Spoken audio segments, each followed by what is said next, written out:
వినాయక చవితి పండుగ పూర్తి అయిన తర్వాత నిమజ్జనం చేయాలంటే ప్రధానంగా చిన్న చెరువులో పూడికలు పెరిగిపోయాయి. చెత్త చెదారంతో నిండిపోయింది.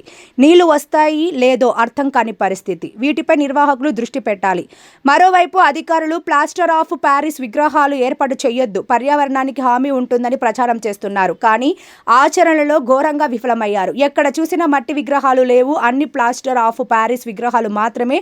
అన్ని ప్రాంతాల్లో అంటే ఈసారి నీళ్లు లేవని తెలిసినా విగ్రహాలు ఎక్కువ సంఖ్యలో ఏర్పాటు చేస్తున్నట్టు తెలుస్తోంది. ప్లాస్టర్ ఆఫ్ ప్యారిస్ విగ్రహాలు అధికారులు నియంత్రణ చేయరు అని తెలుస్తోంది. నంద్యాలలో అధికారులు పర్యావరణంపై పట్టించుకున్న పాపాన పోలేదు. నంద్యాలలో కొన్ని వార్డుల్లో భారీ చెట్లు తొలగించినా అధికారులు పట్టించుకోలేదు. చిన్న చెరువులో పూడికలు తొలగించడం అని పత్రికల్లో సోషల్ మీడియాలో కథనాలు వచ్చినా మున్సిపల్ కమిషనర్ దృష్టికి తీసుకుని వెళ్లినా ఫలితం కనిపించడం లేదు. మరో 14 రోజుల్లో వినాయక చవితి ప్రారంభం కానుంది. చిన్న చెరువులో మరో 2 రోజుల్లో పూడికలు అధికారులు తొలగించకపోతే ప్రత్యామ్నాయంగా మరో దారి చూసుకోవాలని ప్రజలు భావిస్తున్నారు. అధికారులు గణేష్ ఉత్సవ్ కమిటీ ప్రచారాలకు పరిమితం కావడంతో చిన్న చెరువు పూడికలు తొలగించడానికి 2 మార్గాలు అనుకుంటున్నారు.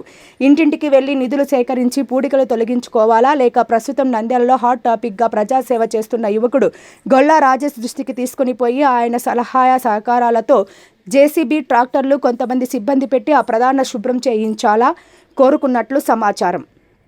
జిల్లాలో మంత్రి, జిల్లా అధికారులు ఉన్న అధినాయకుడు విఘ్నేశ్వర స్వామి వారికే ఇలా నిర్లక్ష్యం చేయడంతో హిందువులు ఆవేదన వ్యక్తం చేస్తున్నారు. మరిన్ని లేటెస్ట్ అప్డేట్స్ కోసం చూస్తూనే ఉండండి NNTV news channel. Please share and subscribe.